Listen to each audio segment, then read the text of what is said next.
लगातार हो रही फजीहत के बाद आखिरकार सीएम नीतीश कुमार ने ईबीसी आयोग का गठन कर दिया है।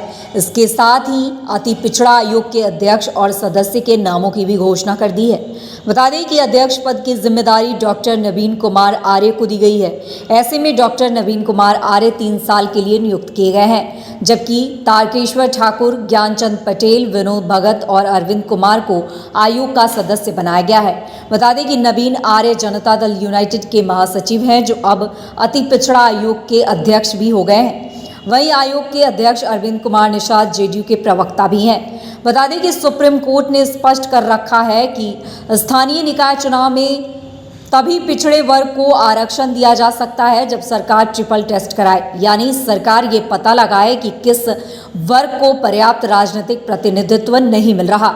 नीतीश सरकार सुप्रीम कोर्ट का फैसला माने बगैर चुनाव कराने में लग गई थी, जिस पर पटना हाई कोर्ट ने रोक लगा दिया था। अब राज्य सरकार ने सुप्रीम कोर्ट के आदेश को मानने की कवायद शुरू कर दी है। नीतीश सरकार ने रातों रात बिहार में अति पिछड़ा वर्ग आयोग का गठन किया।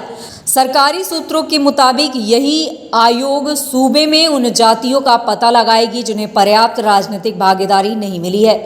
राज्य सरकार इसी आयोग का हवाला देकर हाई कोर्ट में गई। उसने हाई कोर्ट को कहा कि वह सुप्रीम कोर्ट के आदेश के मुताबिक ट्रिपल टेस्ट कराने की प्रक्रिया में लग गई है।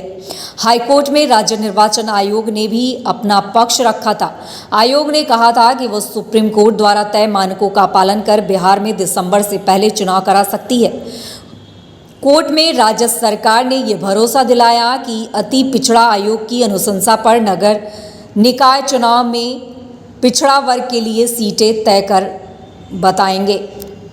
राज्य सरकार ने इस संबंध में हाईकोर्ट में शपथ पत्र दाखिल किया था।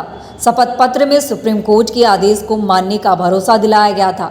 इसके बाद हाईकोर्ट ने निकाय चुनाव को लेकर सरकार को प्रक्रिया शुरू करने की अनुमति दे दी थी। अति पिछड़ा आयोग जनजातियों को आरक्षण देने की अनुशंसा करेगी, उन्हें आरक्षण देकर चुनाव कराया जाएगा। राज्य सरकार ने इस संबंध में हाईकोर्ट में शपथ पत्र दाखिल किया था।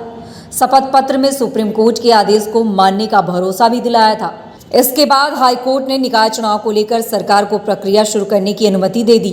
अब सवाल ये है कि जब सुप्रीम कोर्ट ने 2 साल पहले ही ये स्पष्ट कर दिया था कि ट्रिपल टेस्ट कराए बगैर किसी राज्य में स्थानीय निकाय चुनाव में पिछड़े वर्ग को आरक्षण नहीं दिया जा सकता, सुप्रीम कोर्ट के इस फैसले पर मध्य प्रदेश और महाराष्ट्र सरकार ने फिर से विचार करने की याचिका भी लगाई थी, लेकिन सुप्रीम कोर्ट ने उसे खारिज कर दिया था।